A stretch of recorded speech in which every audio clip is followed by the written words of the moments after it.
Olá! Olá, Coisa boa te ver por aqui. muito boa. E o áudio, tudo ok? Perfeito? Perfeito, eu estou escutando super bem. Você também? Também. Vídeo também perfeito. Hoje temos um anfitrião aqui. O nosso anfitrião é o Biagio. Pois é, por motivos que a gente vai explicar daqui a pouquinho, né? Vamos explicar. Estamos esperando as É. pessoas entrarem. Temos aqui já 17 pessoas. Começando. Boa noite, Walter. Valtinho dando boa noite aqui para você, Boa Biagio. noite. Também vejo da Argentina estão se conectando. Olha, Eu tenho um Ola, que é que um colega ótimo. argentino, um amigo argentino. Que ótimo. Muito bem. A gente lembra que os comentários vão ficar abertos, a gente não vai desativar os comentários, ou seja, as pessoas podem mandar comentários ao longo de toda essa transmissão, 1 hora de transmissão que a gente tem aqui no Instagram. A gente tem o coraçãozinho, você sabe o que é esse coraçãozinho que tem aqui, né? Então, todo mundo que puder, vai clicando no coraçãozinho, porque isso faz com que as pessoas que estão entrando no Instagram vejam nossa live, vejam que estamos ao vivo. Então, chegamos agora a 25 pessoas, 28 pessoas. Esse momento de bate-papo mesmo é natural, a gente precisa até desse tempinho para ver se está tudo funcionando bem. Eu estou segurando na mão o celular hoje. Ó, mais gente mandando abraço aí para você, Biagi. Não é um abraço, é uma italianada. Não é um Ah, abraço. então eu não vou traduzir, nem sei o que isso que Não, significa. mas a gente ama igualmente. Eu, é, eu vou sair da live, isso é importante, que as pessoas não fiquem assustadas. A live vai continuar e o Biagio vai apresentar. Ele vai apresentar 5 obras de arte Não diga fenomenais, muito, não diga muito. importantíssimas. E eu volto no final da live. Por que que isso é importante? Porque a tela do celular precisa estar livre, precisa estar liberada, para ele poder mostrar os quadros, os detalhes, explicar tudo. Então, eu vou já fazer uma pequena introdução, aproveitar que já tem gente aqui. Olha, teve gente elogiando os meus brincos, tá vendo? Tô vendo, sim. Vou fazer aqui uma, uma live, cada live com um brinco. A garota com brinco de pérolas. Então, temos agora já 32 pessoas. Eu vou só explicar rapidamente, então, que esse segundo momento de Rio Encontros Oficial ao vivo, de live, hoje recebendo o Biagio, o professor Biagio D'Angelo, professor de Teoria, Crítica e História da Arte na Universidade de Brasília. Fez um pós-doutorado na Universidade Paris-Saint-Denis, foi presidente do Comitê Internacional de Estudos Latino-Americanos da Associação Internacional de Literatura Comparada, publicou o livro Benjamin, poema com desenhos e músicas, que ganhou o prêmio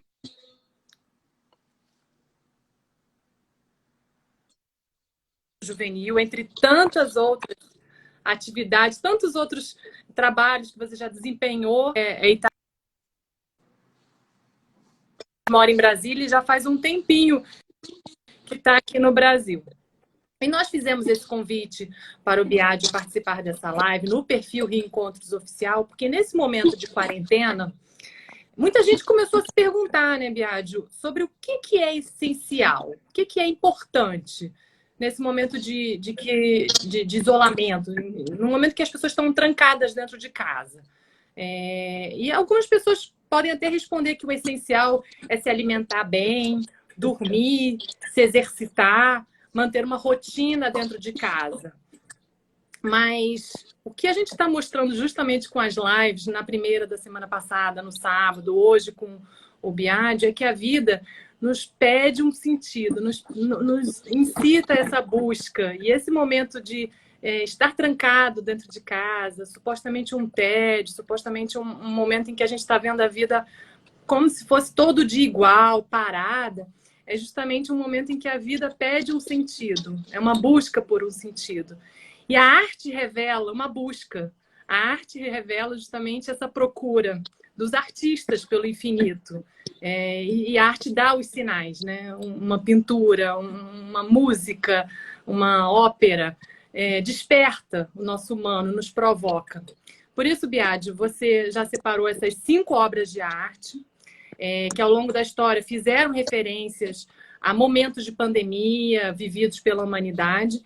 E eu agora vou sair da live, são 8h05, justamente para liberar a tela do celular. Você mostra as pinturas e eu vou acompanhando, vendo os comentários, e no finzinho eu volto para a gente conversar mais um pouco. Tudo tá bem? Tudo bem. Então, até mais tarde. Até mais tarde.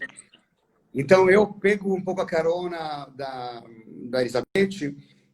Queria, em primeiro lugar, agradecer muito o pessoal, os amigos do Rio Encontros, para ter me convidado. Eu sou muito tecnológico no Instagram, né? Mas nunca fiz uma live, então espero que dê tudo certo nesse primeiro momento. Eu vou gastar 3 minutinhos para explicar um pouco qual é a ideia da minha proposta. A Beth já falou que eu apresentarei 5 obras, 5 telas, daqui a pouquinho, mas queria dizer uma coisa essencial. A minha ideia, a minha proposta é como se, nesse momento digamos assim, isolamento social, eu gostaria como quase de fingir uma visita a um museu virtual. Então, é como se eu me disfarçasse de guia museal e acompanhasse vocês num quarto apenas de um museu.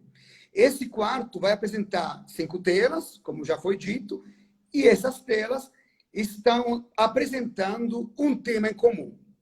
Esse tema que eu escolhi é um pouco ver como os artistas perceberam e leram, interpretaram momentos de pandemia na história. E escolhi, mais que operações contemporâneas, que nesse momento são um pouco irônicas e não sempre, digamos assim, agradáveis, escolhi alguns artistas do Renascimento e do Barroco e vamos acompanhar esse percurso. Também quero dizer que esse percurso não há uma intenção cronológica, ou seja, vocês vão ver, eu começo com uma obra de 1546, mais ou menos, e depois eu vou contornando isso até chegar a uma obra de 1524 de novo. Então, essa passagem não é cronológica, é simplesmente escolhida por uma minha interpretação muito pessoal, mas queria também que fosse claro que tentarei dar um sentido a tudo isso. Uma coisa importante a ser dita do ponto de vista metodológico. Naturalmente, nós estamos numa live e a gente vai apresentar algumas telas. É impossível, óbvio, perceber a grandeza, por exemplo, de uma tela que deveria ser vista em sua dimensão natural no museu. Eu mostrarei aqui uma parte apenas. Então, para mim, o grande resultado dessa live será se vocês depois, terminada a live, vão procurando na internet, no Google, informações mais precisas sobre esses quadros que eu vou apresentar. E finalmente, a coisa mais importante é essa aqui, justamente, é poder ter a chance de visitar um museu, né? Esses quadros são todos em museus europeus, infelizmente fica um pouco mais difícil. Então, vamos começar, já passei de quase 4 minutos. E o primeiro quadro que vou lhe mostrar é um quadro talvez muito famoso de Peter Bruegel, o velho, e se chama Triunfo da Morte. Não é muito alegre, né? Começar assim. Vou mostrar para vocês aqui agora.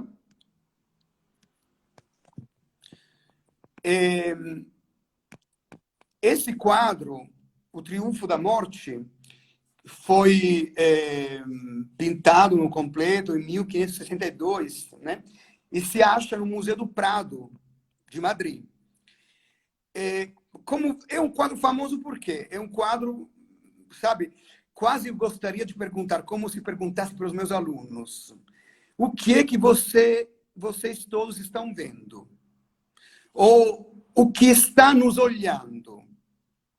Porque não é só o observador que está à frente do quadro, também a tela, como objeto fora de nós, quer nos dizer alguma coisa.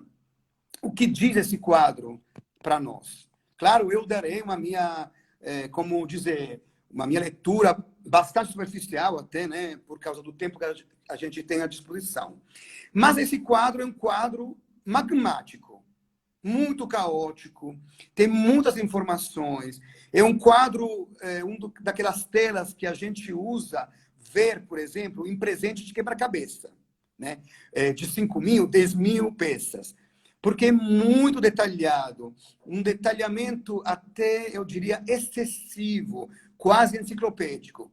Bruegel é um grande pintor do Renascimento que tem essa sede, né? Uma sede como de poder dizer tudo o possível sobre o que ele acha do real, né? E esse quadro foi feito como finalização de um período pandêmico de peste.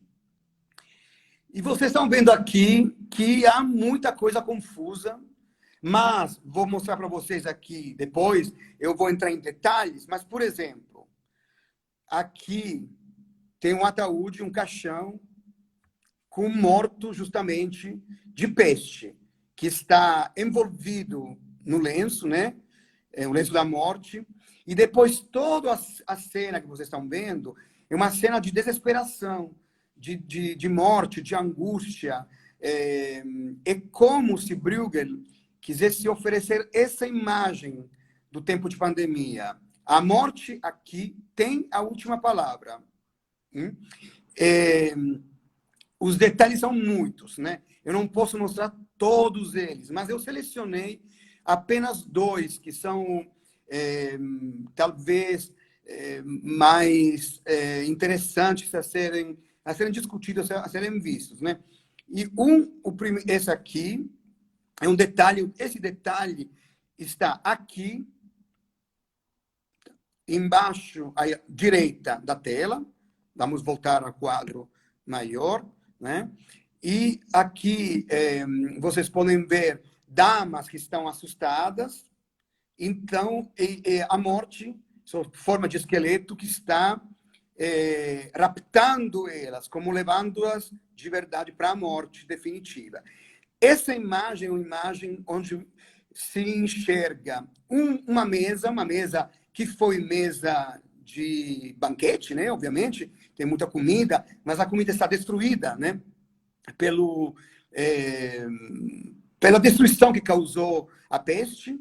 Depois vemos aqui um pouco mais ao lado direito, embaixo, que há como uma escolha também que é feita, né? No momento de pandemia, de morte, nesse caso de doença grave, né? Eu diria de morte, há essa escolha. Um cidadão lá, um sujeito representado, toca uma guironda, que é um violão antigo, para sua bela namorada, estão cantando como espantar a morte.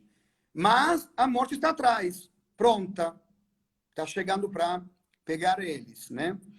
E depois tem esse palhaço, como uma espécie de arlequim, que está aqui, que tenta se esconder da morte. Mas, obviamente, é uma forma de se refugiar sob a mesa, né, do banquete, quase inocente, diria, porque a morte vai arrancar ele daquela mesa, debaixo da mesa, e terminar com ele. E ao lado, embaixo da imagem do palhaço, há uma mesa de jogo, né? Um jogo antigo, um jogo muito, muito antigo, chamado backgammon, né? Que se difundiu do Oriente Médio até a Europa daquela época.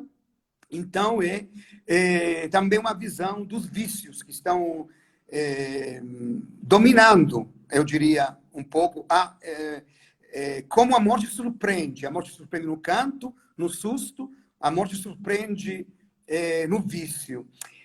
Bruegel é um moralista, no fundo, né? Isso é importante dizer. O quadro dele não tem como um lado de esperança, porque ele aponta aos vícios, né? Ou seja, aquele ponto ético, moralista, que deixa o homem ser determinado pelos próprios temperamentos, para dizer assim. E o terceiro e último detalhe dessa tela, que de toda forma é magnífica, né? É esse aqui, que é muito moderno. Não sei se vocês lembram, Salvador Dalí, o grande pintor espanhol surrealista, se inspirará a esse quadro para certo clima, certa atmosfera das pinturas dele. Mas aqui o quadro é ainda mais de desolação. Até os tons das cores são tristes, são, como estão vendo, é uma cor que lembra o deserto, e deserto é o mundo representado. É uma paisagem desoladora. E, obviamente, enxergarão esse enforcado, né? E uma série de esqueletos, que são também até pessoas já mortas, provavelmente, né? E aqui ao lado tem a morte que está pegando um pobre paisano, né? Um pobre camponês, talvez, que está lá. Mas a coisa mais impressionante dessa cena, muito vibrante, muito, como dizia antes, caótica, movimentada, é esse detalhe que está aqui no fundo, né?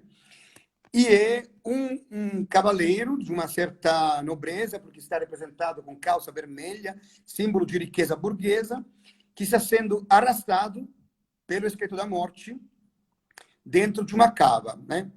E é interessante ver como foi representado, digamos assim, ao revés, né? Mas esse quadro, como dizia, é um pouco um exemplo de uma visão desoladora da morte, cujo significado seria simplesmente o decaimento, né? A decadência de cada coisa mortal, vícios incluídos, né? E tal. Agora vou passar ao próximo quadro. Espero que esteja me acompanhando, mas qualquer coisa, nos últimos 10 minutinhos, a gente pode ver algumas perguntas, se houver. Então, peço que vocês escrevam perguntas, a Beth vai gentilmente recolher algumas entre elas. Esse quadro é um quadro muito grande, um quadro enorme. Eu não consigo mostrar muito mais, seria deslocar demais o celular e não ficaria legal. Mas esse quadro se acha na igreja de São Roque em Veneza. É de Tintoretto. Tintoretto foi um grande pintor. O grande filósofo Jean-Paul Sartre dizia que ele era o prisioneiro de Veneza, porque Tintoretto nunca saiu de Veneza. Toda a vida dele foi dedicada à vida de família. No ateliê dele trabalhava também a filha, que foi uma grande pintora. E ele não tem igreja de Veneza onde não haja uma pintura de Tintoretto. Mas Tintoretto também é famoso porque ele desenhou uma escola grande de São Roque, como é chamada, porque em Veneza, justamente por causa da libertação da peste, por obra, dizem os venezianos, do Santo Miraculoso de São Roque, foi fundada uma fraternidade de São Roque. E Tintoretto foi chamado para desenhar. Bom, mas esse quadro, que fica numa igreja, representa São Roque que está curando da peste um doente. Eu vou tentar mostrar o quadro por inteiro, né? Vou me afastar da tela, não vai ser muito fácil, mas vamos tentar. Eu não quero nem mover demais. Então, o quadro, como estão vendo, é enorme. Num quarto, uma sala provavelmente allestida, instalada justamente para curar os doentes de peste. A peste em Veneza aconteceu em 1556, salvo engano, né?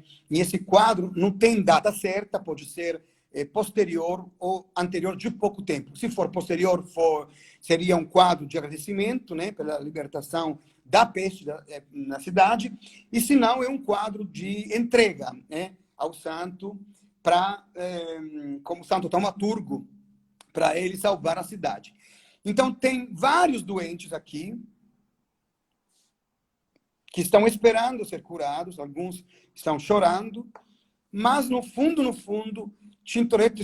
depois tem algumas matronas, né, algumas damas que estão aqui como ajudando até, levando ânfora de água, por exemplo, e tal. Mas eu acho que o interesse de Tintoretto vai para o centro do quadro, onde todas as linhas de perspectiva vão convergindo. Então, vamos aqui vendo agora esse detalhe, que é um detalhe, sim, eu diria maravilhoso. Por quê? Aqui nós vemos, por exemplo, o santo representado com essa auréola, né, com essa luz, mas a luz do santo que emana pela cabeça, não sei se dá para entender aqui, ela ilumina mais que as tochas, mais que outra luz difundida pela grande sala, ilumina o corpo do doente. E ele toca, né, taumaturgicamente o corpo, e o doente levanta a perna. E ele é sarado. Enfim, é um momento muito bonito, até porque vocês têm que pensar sempre o que leva um artista a representar um momento como esse. Só vou dizer uma outra coisa, porque senão não vou ter tempo de passar os outros quadros. Eu gostaria também de escutar um pouco algumas perguntas que venham de vocês. Nesse quadro, há uma pequena curiosidade. Porque eu acho importantíssimo uma coisa. Um quadro tem que ser lido, como se lê um livro. Não se vá para um museu ou se olha um quadro de forma rápida, superficial. O quadro tem que ser olhado nos detalhes. As cores contam histórias, as cores, as simbologias dos detalhes utilizados e tal. Aqui há um cachorro. Vocês dirão que um cachorro é uma coisa bem ridícula e bastante assim, cotidiana, corriqueira. Mas aqui é importantíssimo, porque São Roque é representado sempre ferido na coxa e sempre com cachorro, porque ele era invocado para doenças infecciosas, como era a peste, nesse caso, e sempre com cachorro, porque a lenda conta que São Roque curou um cachorro doente. E esse cachorro, para quem ama os animais, é uma história muito bonita, seguiu sempre ele. Então, aqui está dormindo. Essa é uma coisa que vocês não sabem, mas nos outros quadros, o cachorro late, o cachorro está presente, ele vibra com o santo. Aqui não. Talvez porque, diz um comentarista, ele está já dormindo, cansado de ter visto tantos milagres que o santo realizou. Isso é maravilhoso, eu acho. É uma forma até, como dizer, familiar, como dizer, de fazer que a arte se aproxime a todo mundo, né? Evidentemente, é um detalhe que não pode passar inobservado, apesar, como eu disse já, de ser um elemento corriqueiro, né? Mas vejam também o corpo sarado desse homem, né? E o estupor, o assombro dos dois que estão aqui, que no momento em que vê que ele levanta a perna e percebem-se os músculos do corpo, estão dizendo, como gritando, dizer, uma alegria quase, uma sombra, como dizia antes, mas que, como dizer, mas o que está acontecendo aqui? E esse estupor é compartilhado por toda a tela. Vou voltar à tela inicial, apesar que eu não consiga mostrar por inteiro pelo limite que dá essa live, mas é normal, né? Isso faz parte do nosso show. Bom, agora eu vou passar a um terceiro autor. Esse autor é Anton van Dyck, um autor flamenco que trabalhou por muito tempo não, mas ele era um discípulo, mais ou menos, do grande Rubens, Peter Paul Rubens. E Van Dyck é um pintor muito famoso por ter sido o retratista oficial da Casa Nobre da Inglaterra, da Casa da Real. Van Dyck trabalhou por várias famílias nobres, né? E isso é muito interessante. E até eu acho importante sublinhar aqui, porque senão a gente não vai entender esse quadro, que não é, obviamente, um quadro, não é um retrato de família nobre, é um retrato de uma santa. Depois eu vou explicar de que se trata. Mas é importante dizer isso. Quando um pintor era chamado por várias casas reais, né? Reales, né? Tipo a nobreza inglesa, a nobreza francesa, espanhola, italiana, né? Era porque, efetivamente, esse homem conseguia algo que outros pintores não conseguiam. Os retratos de Van Dyck, e eu depois convido vocês a entrar na internet, tem muitíssimos, né? São bem específicos. Ele conseguia, com um pequeno trato misterioso, enxergar uma virtude ou um defeito da pessoa representada. Especialmente, ele amava muito detalhes como luvas, ou se não, por exemplo, a roupa da nobreza. Bom, nesse quadro, o quadro é datado 1624, né? Esse quadro se acha no Museu Metropolitan de Nova York. Então, um dos grandes museus do mundo, né, possui esse quadro. É um quadro muito interessante, talvez pelo palimpsesto, ou seja, pela história que esconde a tela. Talvez não tanto... Sim, claro, é importantíssimo. Agora vamos ver o sujeito. Van Dyck estava na Sicília, na minha terra, naquela época. Ele foi convidado por um rico patrício siciliano de Palermo para ele fazer os retratos de toda a família, né? Então, ele das Flandres, então da Bélgica, ele se movimentou e ele fez uma viagem para a Itália porque ele queria aprender diretamente com as obras de arte italiana, de Tiziano, Michelangelo, Rafael, Botticelli e tal e tal. E ele finalmente chega na Sicília e depois de um pouco que ele estava trabalhando, ele começou a trabalhar para autorretratos, né, próprios. E aconteceu que uma peste começou a, infelizmente, a provocar muitíssimas vítimas na cidade de Palermo. Naquela época, um pouco antes, na verdade, tinham sido achadas as relíquias da Santa Rosalia, que é essa santa representada aqui no quadro.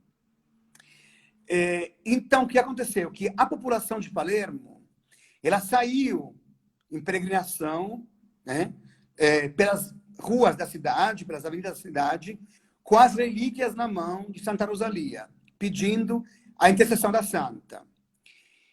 E Van Dyck parece que ficou doente. Ele também teve um começo de gripe, né? É como quando a gente fala que ele teve um começo de Covid-19, né? E o que aconteceu é que Van Dyck, esse foi descoberto pelos estudiosos dessa obra de arte, justamente são estudiosos da filologia artística, né, do quadro, descobriram que embaixo dessa tela havia um autorretrato de Van Dyck, que ele cobriu, ele passou uma mão de outra pintura, né, e realizou esse magnífico quadro. Quando eu vi esse quadro, primeiro me tocou muito, porque obviamente fala da minha terra, né, mas E a outra coisa que eu queria dizer é que nesse quadro há uma visão de Palermo aqui embaixo e a santa está representada em grandeza natural, como se ela fosse uma pessoa real que está implorando.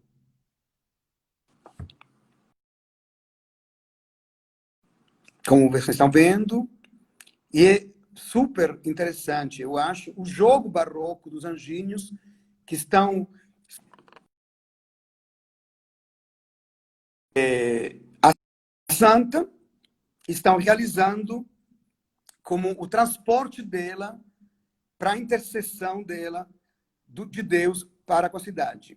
E vou mostrar outro pequeno detalhe, um detalhe curioso, né, mas eu achei muito engraçado, que é a santa aqui, e o anjinho está correndo atrás dela. Ela vai muito mais rápido que o anjo. Né? A santa está não tanto em êxtase quanto em recolhimento, ela está falando com Deus nesse momento, e o anjo está correndo para dar a ela a auréola de flores, que a contradistingue como santa. Vou mostrar de novo esse aqui. E o detalhe. Eu achei muito, muito bonito, porque é um quadro vibrante de dinamismo, né? E, ao mesmo tempo, me tocou, como dizia antes, me emocionou, porque eu pensei como interessante que um pintor que estava doente sacrificou um pouco o seu autorretrato a favor de um quadro para uma santa. Van Dyck era um profundo católico, isso era para dizer. Um católico pecador, porque ele mudava de mulher como se muda de roupa, digamos assim. Então é maravilhoso esse quadro. Eu acho que é uma forma de enxergar a própria arte como um signo de oração. Bom, espero que estejam acompanhando. Agora vou passar à quarta tela. Eu peço desculpas, mas entraram 2 ligações aqui, e por isso o vídeo pode ter entrado em pausa. Mas eu não sei quem era. Bom, esse aqui é um quadro bem diferente, que não fala de pandemias, não fala de peste. Esse quadro é de um grande pintor espanhol, a nossa amiga Isabel talvez reconhecerá. É um quadro de Bartolomé Esteban Murillo. Esse quadro se chama Santa Isabel, de Hungria, que cura os doentes de sarna. Então, não é pandemia, não é peste. Mas eu escolhi esse quadro por outra razão. Então, primeiro, esse quadro, ele se acha numa das igrejas mais famosas de Sevilha, maravilhosa, que é o Hospital da Caridade. É um hospital que foi desenhado e querido por Miguel Mañara, um grande nobre daquela época, do 600 barroco espanhol. Alguns de vocês talvez conheçam por ter lido um livro de um grande autor lituano-francês, que é o Oscar Miłosz, lituano naturalizado francês, que dizia, segundo a lenda, que o Miguel Mañara encarnava a figura, a personalidade do lendário Dom Juan. E quando o Miguel Mañara se, digamos assim, arrependeu dos pecados, né, de luxúria, de vícios vários que ele tinha, ele decidiu oferecer todos os bens para uma fraternidade. Essa fraternidade foi chamada Fraternidade da Caridade. E o que ele queria era que todos os participantes da igreja pudessem se dar conta que a caridade é feita por Deus, mas é operada por outras pessoas que Deus toca. E é isso aqui, Santa Isabel, ou Santa Elizabeth da Hungria. Eu acho que é Santa Isabel, mas tudo bem. Algumas pessoas estão dizendo aqui Santa Elizabeth, tanto faz, é ela. Santa Isabel da Hungria é sempre representada como uma mulher caridosa. Ela era uma rainha da Hungria, da Idade Média, e, segundo a lenda, ela foi descoberta alimentar pobres, né? Escondida. Um pessoal da corte onde ela morava denunciou ela, mas no momento em que abriram como dizer, aquela roupa onde ela escondia os pães, foram descobertas rosas. Então, é o milagre das rosas da Santa Isabel da Hungria. Nesse quadro, a gente vê, por um lado, a santa não tem nenhum asco, né? É uma santa que está, digamos assim, meditando, mas ela toca o menino que está com essa sarna. Depois eu vou mostrar um detalhe mais assustador daqui. E aqui tem um cara que está se coçando, a sarna provocava uma micose muito grave, que era quase como uma peste, mas ela era incidente e reincidente em adolescentes, crianças e pessoas que não podiam se lavar, né, naquela época. Essa que está se coçando, e tem pias damas aqui que estão ajudando a santa, como estão vendo aqui, para curar e sarar esse menino.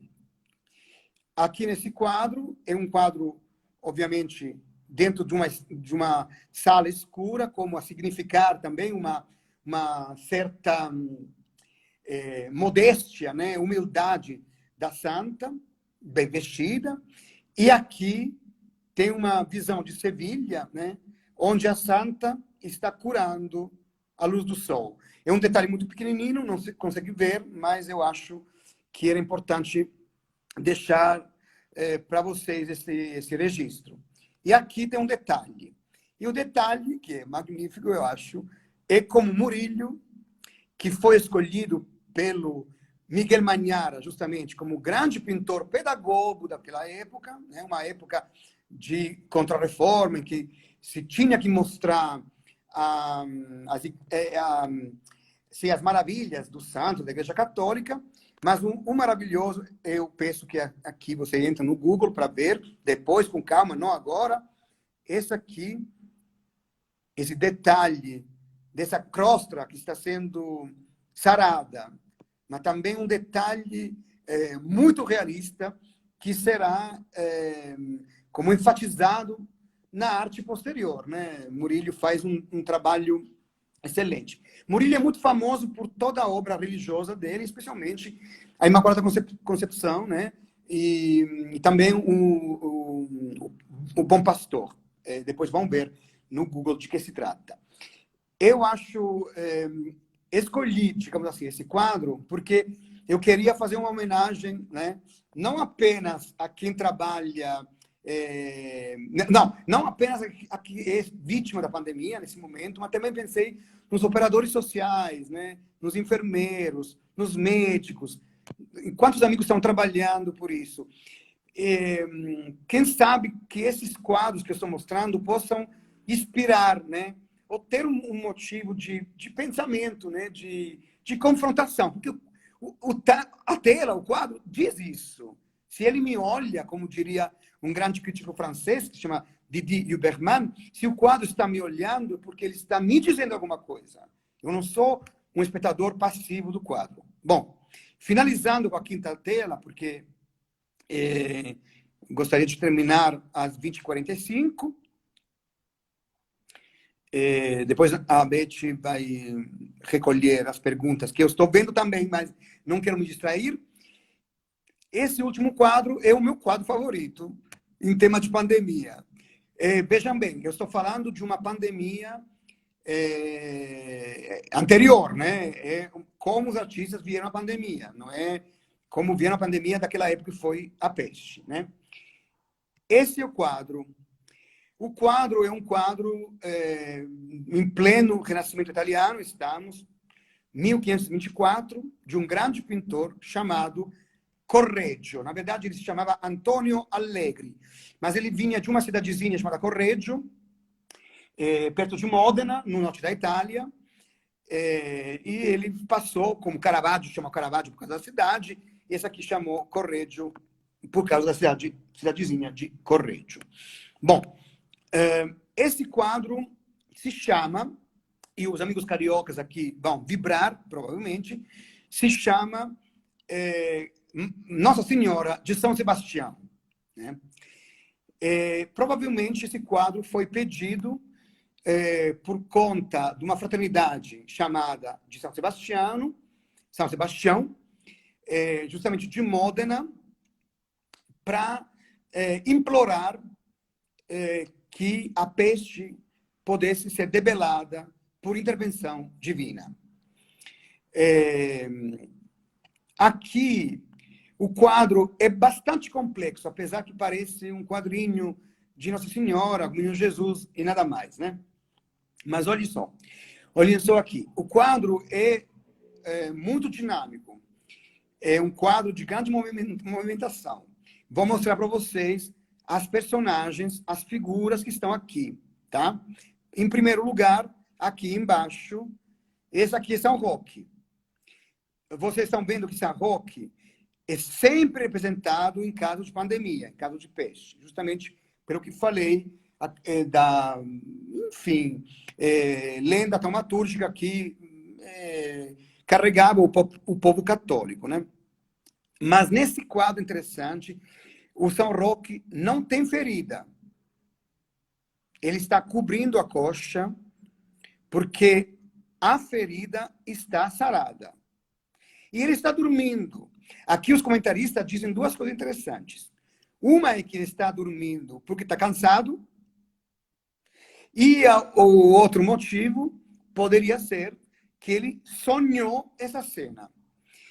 Esse sonho de São Roque, acho pouco provável pela, digamos assim, pela força da imagem. A imagem quase sai da tela. Não é um sonho para mim. Me dá mais a impressão que esteja dormindo porque cansado de tanto curar, de tanto milagres que estava fazendo. Ao lado esquerdo de vocês aqui é São Sebastião, sempre representado como um jovem bonito, ligado ao tronco, onde foi martirizado, e sempre com um corpo muito branco, nítido, né? Ele olha, jovem apaixonado, pela Nossa Senhora, tá? Então, vocês estão vendo como uma cena tripartida aqui. Um triângulo cujo vértice é a Nossa Senhora, aqui São Roque, São Sebastião.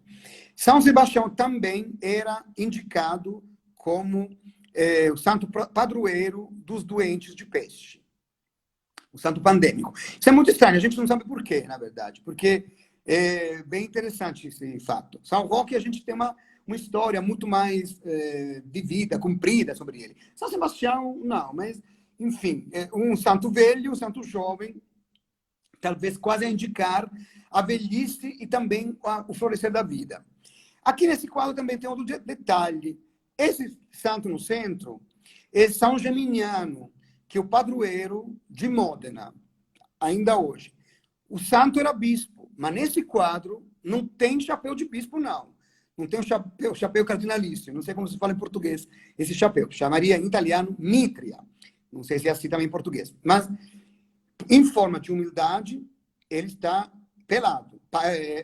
Careca, desculpa. Aqui. E o que acontece? Que uma figura aqui de anjinho, quase, né? Uma figura chamada de...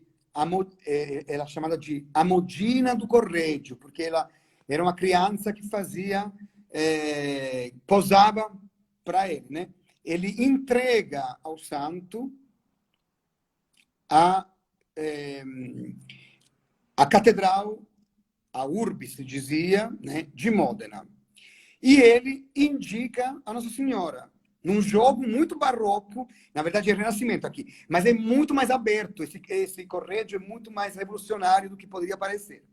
Então ele está mostrando já no teatro, ele olha o espectador e diz para ele, olha aqui, É ela que salva, não somos nós, né? E ela e ele, né? Agora, esse quadro interessante, aqui não tenho detalhes, não mostrei detalhes porque teria sido muito complicado fazer detalhes, mas eu quero só mostrar para vocês que há, nos quadros anteriores a Correggio, a esse quadro, também Rafael, por exemplo, tem essa visão da Nossa Senhora aqui, que separa o mundo celestial do terreno, tá? E aqui parece que está mantida essa divisão, essa dicotomia. E é fantástico aqui que há uma intervenção sobrenatural no terreno. A primeira é o menino, a Modina, né, como se chamava, esse anjinho que entrega, que não é um anjinho da terra, né? Mas tem uma coisa que talvez vocês não enxergaram, porque é um quadro difícil, efetivamente. Ele se acha em Dresden, na Pinacoteca de Dresden, que é uma coisa maravilhosa. Um dia, se vocês tiverem sorte de ir para lá, é uma coisa, um museu para não ser perdido, de ser visitado. E aqui, enquanto os anjos e Nossa Senhora está quase entregando e segurando o menino Jesus, que está abençoando a terra, aqui tem uma história muito bonita. Aqui tem uma ilusão óptica, um trompe-l'œil, se chama, em termos críticos, né, técnicos. Esse anjo está penetrando uma nuvem.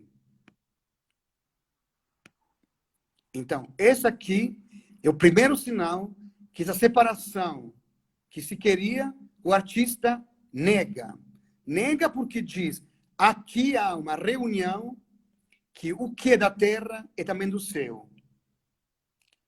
E acho que é muito comovente quase, né? Porque é uma coisa bem sutil, bem... não é escandalosa, não é espetacular. Está ao lado. Mas ele quase contempla como ele é capaz de penetrar, né, a nuvem para entrar na dimensão terrena. E, bom, eu acho que eu acabo aqui a minha apresentação de temas, mas o tema que eu queria mostrar, no fundo, não é simplesmente um tema de pandemia, né? Ou um tema, como dizer, vamos ver como os artistas leram isso aqui. Eu queria também mostrar que há artistas que escolheram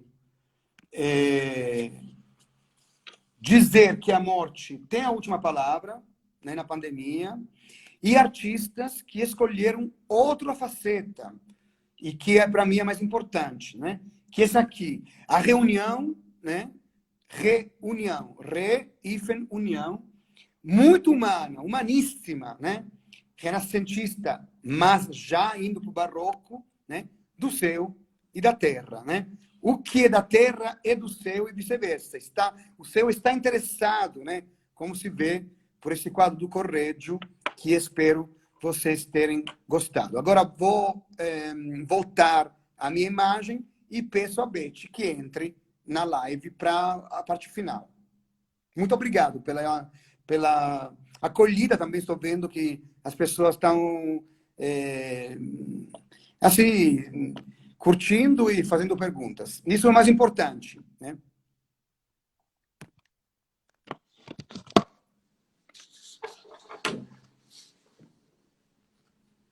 Bom, e agora, Beth, pode entrar? Vamos ver se eu consigo.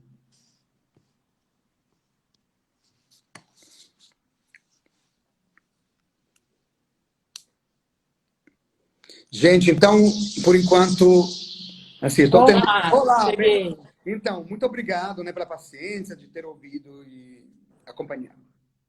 De fato é difícil, é denso, é tudo tão novo, a gente nunca tinha escutado dessa forma, e às vezes ficar parado muito tempo num quadro pode cansar um pouco, a gente tem tantos estímulos, né? O celular piscando ligação, todo mundo querendo falar ao mesmo tempo, e uma obra de arte ali nos nossos olhos.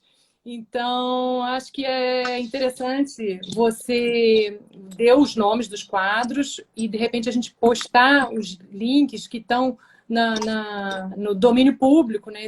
Esses quadros, para as pessoas poderem voltar e ver toda essa cronologia, que é uma cronologia de sentido, né? Não é tanto da data, Sim. que é a primeira imagem em que você falou que era o triunfo da morte, e até essa última imagem em que céu e terra estão conectados, né? E a gente não está sozinho, a gente está aqui justamente amparado, a gente está junto, a gente não está jamais enfrentando essa pandemia sem algo que nos dá um sentido, né?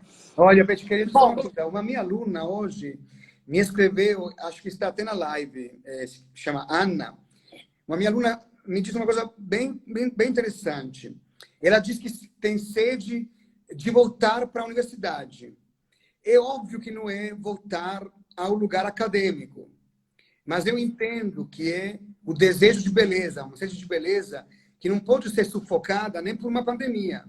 Isso que é impressionante e que esse tempo pode fazer como nascer em nós o desejo de entender mais, né? É óbvio que arte é densa, arte é complicada, mas dá muita satisfação. E é óbvio também que talvez nós fomos mais educados, por exemplo, a uma certa leitura, de leitura textual. E às vezes nós pensamos que não temos que ler uma obra de arte, um quadro. A gente passa, vê a Gioconda, diz, ela não sorri, e vai embora. Não, a gente tem que ficar no quadro e acompanhar aquela história. O quadro é história. É isso mesmo. É um desafio, né, Biade? É um desafio porque a nossa vida não é nesse ritmo. A gente tem um ritmo diferente. E eu vou separar aqui algumas perguntas, porque foram muitas, viu? Participações do Paraguai, Argentina, todo mundo aqui mandando mensagens, muitos elogios. E eu vou passar só por algumas perguntas. J. Maurício Pereira, qual é a dimensão do quadro? Ele estava se referindo no quadro do Tintoretto.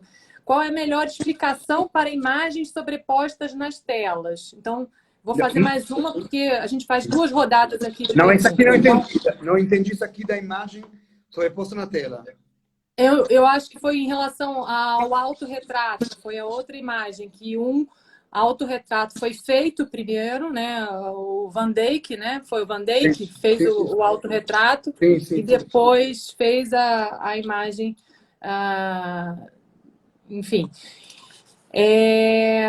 E a dimensão, eu acho que talvez você tenha mais ou menos, não sei se de cabeça, mas isso é fácil de encontrar na internet. Sim, mas posso responder. Posso responder. Muita gente pedindo para você postar as 5 imagens, tá? No Instagram ou em algum outro canal de redes sociais. Vou rapidamente, que a gente está com o tempo apertado aqui. Elias Fernandes, muito bom. As explicações iluminam o nosso saber e nos orientam a olhar com cuidado os detalhes. Alexandre Ferraro, que participou com a gente na semana passada. Hoje, entendemos a pandemia só a partir de seus fatores ligados à ciência e sua solução dependente só das ações humanas. Que diferente olhar também os fatores não humanos, por exemplo, rezar. E Lisiane Bittencourt, estas obras foram criadas contemporaneamente à situação que representam?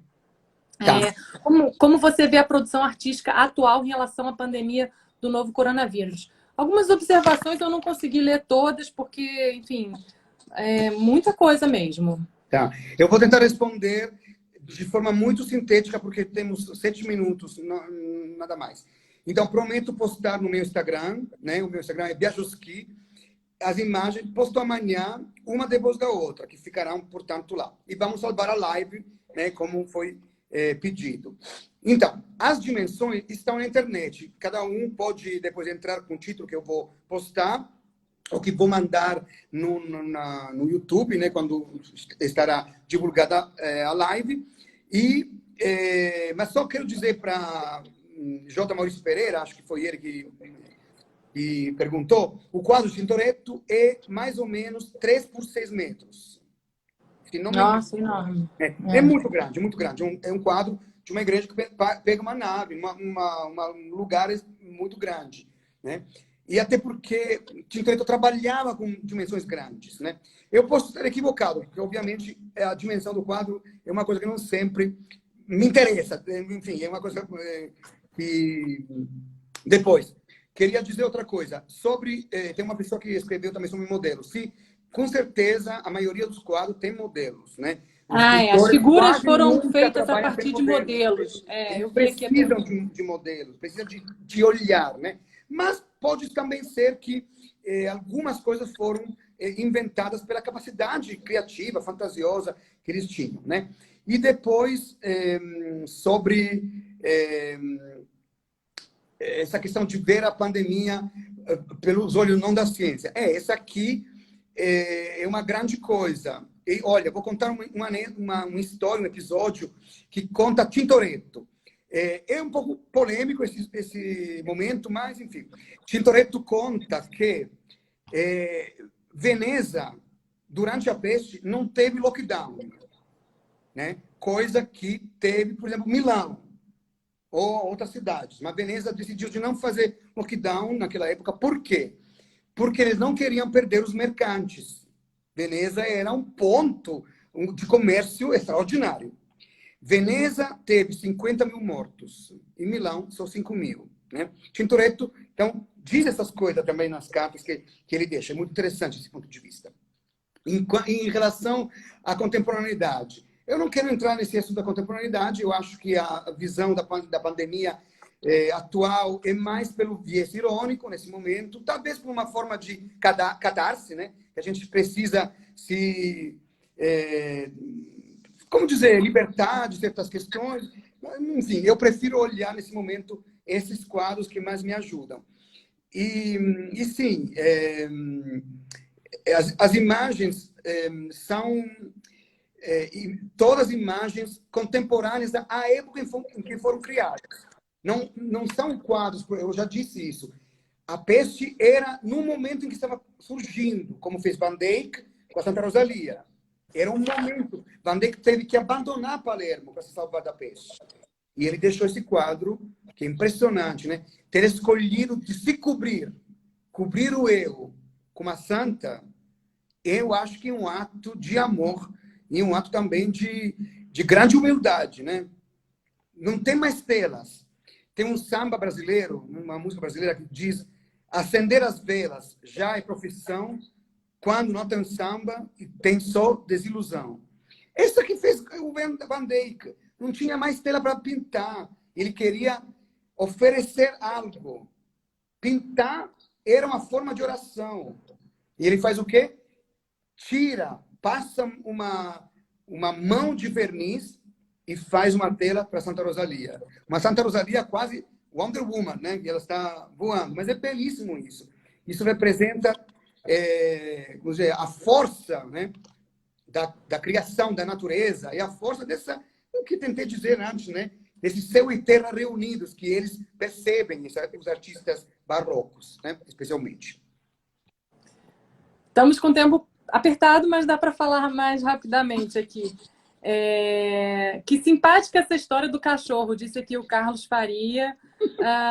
Muitos elogios ainda. E, bom, importantíssimo, quando você estiver encerrando essa live, você grava no IGTV do Rio Encontros Oficial e todo mundo pode acompanhar e, enfim, quem não assistiu, manda o link para os amigos, que é uma oportunidade, né? A gente está dentro de casa, pode assistir novamente e com calma, né?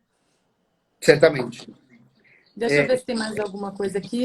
Eu anotei aqui algumas coisas. Bom, a história dos modelos... 1 minuto e meio, está dizendo aqui, na nossa live. Você falou que esses quadros foram feitos com modelos, né? É isso. Quase sempre são os modelos, né? Talvez alguns não, né? Talvez, por exemplo, no Van Dyck, ele não tinha uma pessoa para fazer Santa Rosalia. Ele talvez se inspirou a uma imagem ou uma própria... Gente, queria agradecer a todo mundo, não deu tempo. Muito obrigado pela companhia, por ter seguido essa live sobre arte.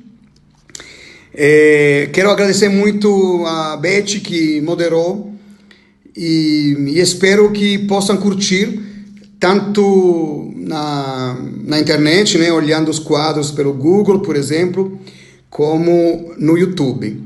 Muito obrigado mais uma vez. A live terminou 1 minuto antes, isso não sei porquê, mas queria deixar registrado aqui o meu mais cordial agradecimento. Um abraço e uma boa noite para todos.